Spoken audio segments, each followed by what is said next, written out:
மாண்புமிகு மின்துறை அமைச்சர்களுக்கும் இந்த நேரத்தில் தூத்துக்குடி அனுமதி கோரிக்கை முன்வைக்கிறோம்.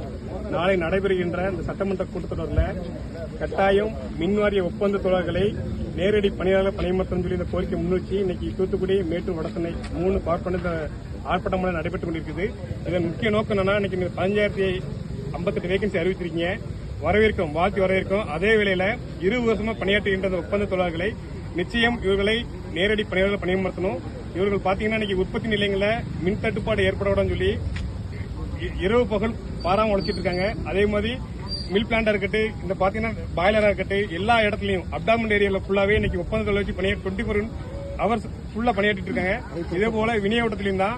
ஆனா இந்த இன்னைக்கு மின்வெட்டு தொடர்ச்சி நடைபெற்ற காரணம் இந்த ஒப்பந்த தொழிலாளர்கள் பணியமர்த்தாத ஒரு காரணம், முக்கிய காரணம் தான். இது ஆட்சியாளர் கவனத்தை நாங்கள் பலமுறை கொண்டு போயிருக்கோம்.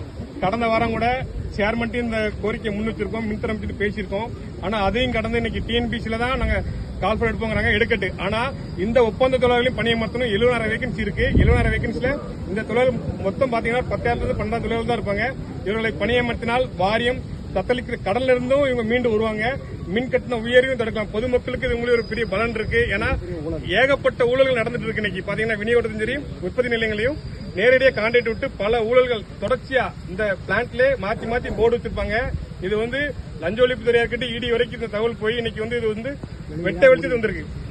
நாங்க கொண்டு வராத விஷயத்த இன்னைக்கு ஒப்பந்ததாரர்களே கொண்டு வந்து விட்டுருக்காங்க. இன்னைக்கு இதன் மூலியமாக அமைச்சரா இருக்கட்டும், சிஎம் இருக்கட்டும், இதுக்கு ஒரு நடவடிக்கை எடுத்து இந்த ஒட்டுமொத்த ஒப்பந்தங்களை பணியமர்த்தணும். இதன் மூலம் வாரியம் தப்பிக்கும், பொதுமக்களும் பயன்பெறுவார்கள்.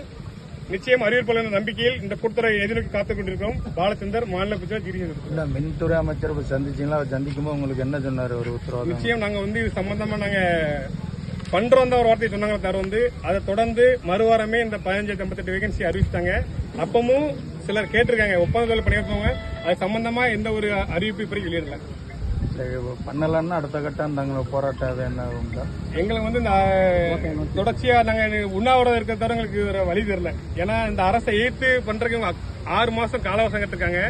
அந்த 6 மாசத்துக்குள்ள இந்த டிஎன்பிசியும் இந்த கேங் பண்ணி இந்த ஐடியும் போட்டு முடிச்சுட்டு ஃபுல்பில் பண்ணிட்டு அவ்வளவுதான். இந்த வருஷத்துக்கான நிதிநிலை அறிக்கையில எங்களுக்கு போதுமான தொழில்களை பணியமர்த்திட்டோம் அப்படின்ட்டு கை விரிச்சிருவாங்க. அடுத்த ஆண்டும் இதே மாதிரி நிதிநிலைன்னு சொல்லி இந்த ஒப்பந்தங்கள் மீண்டும் ஏமாற்றப்பட்ட கட்டாயத்துக்கு தள்ளப்பட்டிருக்கோம்.